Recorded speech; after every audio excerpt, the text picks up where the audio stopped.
Cuando eres malo y mientes mucho, por lo general te descubren de una forma rápida. Y lamentablemente, esto no le pasa tan seguido a Donald Trump, porque los ataques constantes de Donald Trump sobre Jerome Powell, el presidente de la Reserva Federal, llegaron a un punto crítico, cuando se reunió frente a frente con él, con el presidente de la Reserva. Todo esto para un recorrido público sobre las nuevas oficinas de la Reserva Federal. Y Jerome Powell no se las aguantó y lo cayó frente a todo el mundo.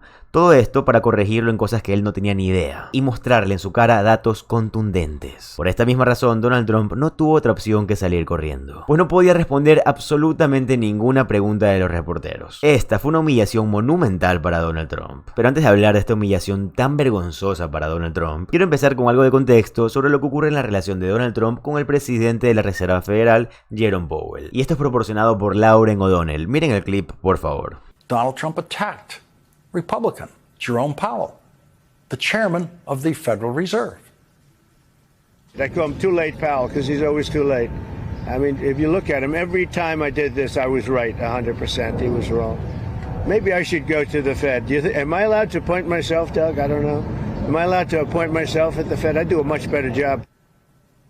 That's today. That's his attack today. Now, he never said that in his first term as president. Am I allowed to appoint myself?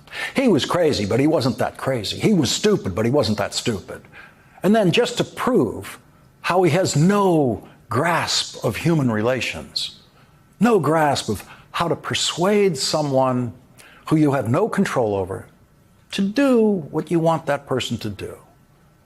The stupidest man speaking into a microphone in Washington today said more about Jerome Powell, the chair of the Federal Reserve.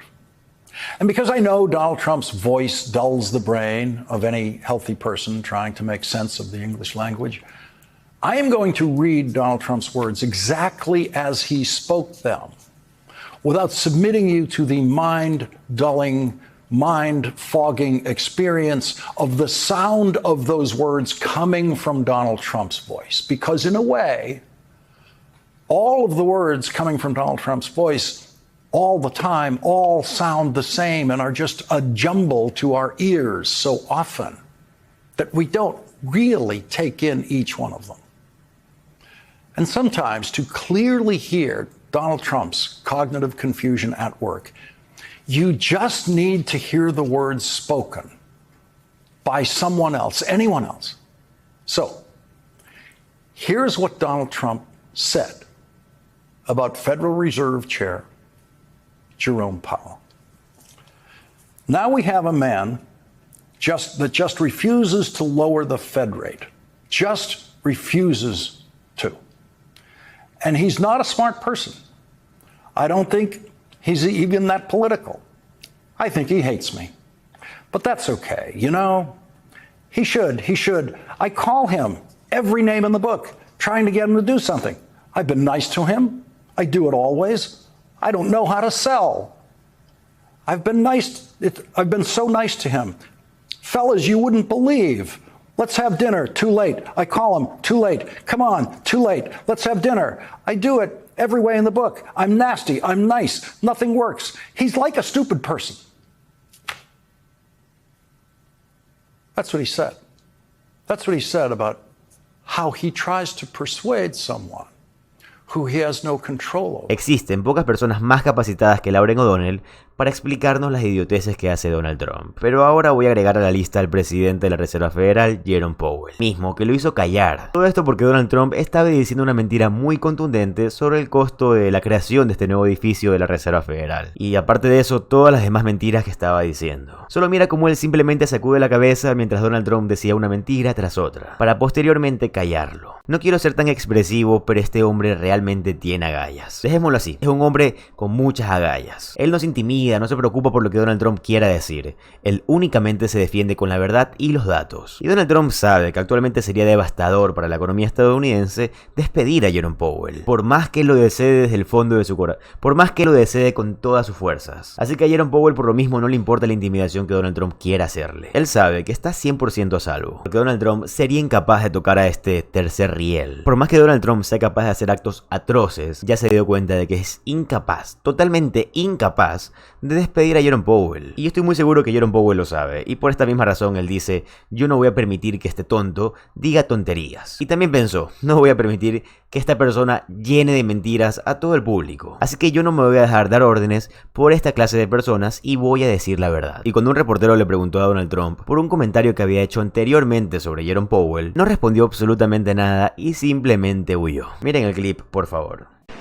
En parte creo que esto es una gran forma de demostrar toda la cobardía de Donald Trump, pero también demuestra lo poco hombre que es para no poder darse la vuelta y decir, ¿saben qué? Me equivoqué. Jerome Powell sabe muchísimo más de lo que yo voy a saber en toda mi vida. Esto ni siquiera es una comparación entre manzanas y naranjas o un auto versus otro auto. Literalmente esta es una bicicleta contra un jet privado. No quiero decir que Jerome Powell sea la mejor persona del mundo porque todos sabemos que no lo es, pero en el contexto del escenario actual ha sido muy claro en decir que todas las políticas que ha puesto Donald Trump en el tiempo que lleva en su presidencia han sido políticas económicamente inflacionarias. Eso quiere decir que todo lo que ha hecho Donald Trump ha tenido un fin en que los precios aumenten, y que recortar las tasas de interés no sería la política económica correcta, a diferencia de lo que piensa Donald Trump. Porque en palabras de él, Donald Trump es una persona incapaz de saber lo que va a pasar con la economía, simplemente improvisa. Y esto es algo que Elizabeth Warren le preguntó directamente a Jerome Powell, y él no dudó ni un segundo en decir la verdad sobre toda la economía de Donald Trump.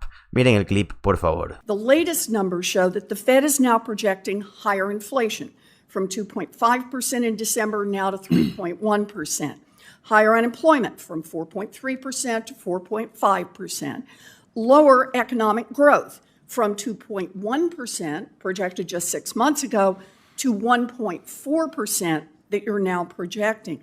Chair Powell, what has changed in the last 6 months that has caused the Fed to forecast substantially higher inflation, somewhat higher unemployment, and lower economic growth than you did in December?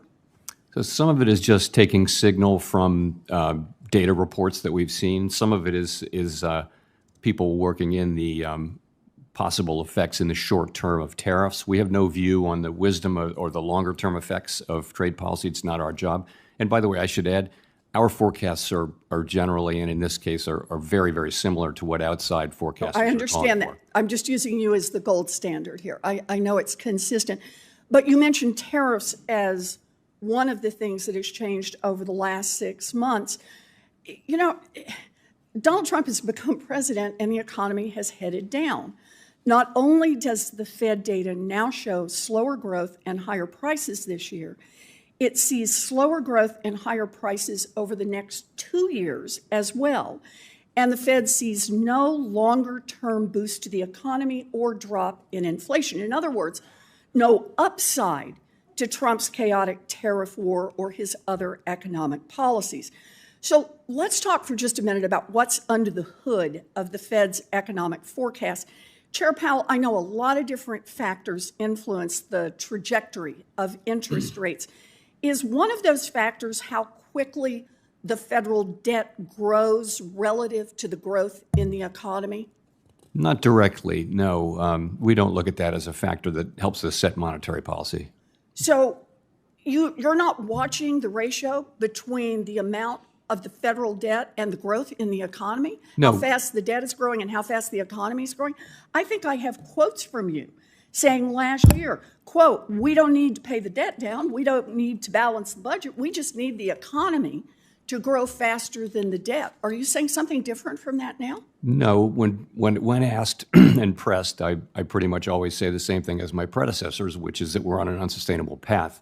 I would not say, though, that we do. I will say this: we do not look at federal financial policy and deficits as something that affects our month-to-month monetary policy decisions. I'm trying to get the overall projection of what happens in the economy. So, for example, I think you have made the point that if we spend on things like childcare that can boost labor participation and GDP, that may be a time when you offset the debt that you incur to do that.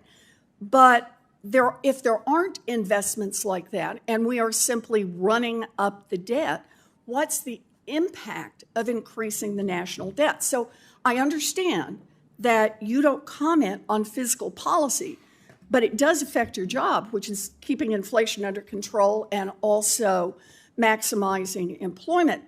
If certain policies would materially drive up the national debt and increase the debt to GDP ratio over time, could that make it more likely that we would see inflation, all else being equal? I mean, theoretically, sure, fiscal policy can add to inflation, but that's, again, that's really not something we comment on. We try to stay away from fiscal policy. I understand you don't comment on it, but I do appreciate your acknowledgement of the math here. You know, the Joint Committee on Taxation projects the one big, beautiful bill would increase federal deficits by $4.2 trillion. According to analysis by the Congressional Budget Office and the Yale Budget Lab, the bill raises the debt to GDP by 24 percentage points. It slows economic growth, it increases inflation, and it reduces real wages. Donald Trump y los republicanos llevan años acusando a los demócratas de ser comunistas. Que son comunistas, que quieren controlar la economía, que quieren dirigir todo como ellos desean hacerlo. Pero lo interesante es que eso está haciendo Donald Trump. Él quiere dirigir la economía como él le plazca. Prácticamente está haciendo una economía controlada por el Estado. Y lo podemos ver muy claramente con estos aranceles que fluctúan diariamente. Incluso decide que ciertas empresas de comunicación pueden fusionarse o no según cómo le caen los presentadores de dichas empresas. Donald Trump quiere dirigir prácticamente Estados Unidos como se le dé la gana. Y saltarse todas las normas y todo el gobierno y a todo el Estado. Porque él lo único que quiere es que le hagan caso directamente a sus deseos. Pero bueno, aquí estoy yo para informarte y que te enteres de lo que está pasando realmente. Como siempre te digo, para mí lo más importante es saber tu opinión y me encantaría que lo digas en los comentarios. A mí me encantaría saber si llegaste o no llegaste al final del video. Me encantaría que lo comentes también. Está de más repetirlo, pero si te gusta el contenido de política estadounidense y te gusta estar informado de lo que está pasando realmente, te va a encantar suscribirte al canal, ya que subo videos absolutamente todos los días. Mi nombre es José Alvarado, soy economista y estoy comprometido a informarte diariamente. Nos vemos en el siguiente video. Adiós.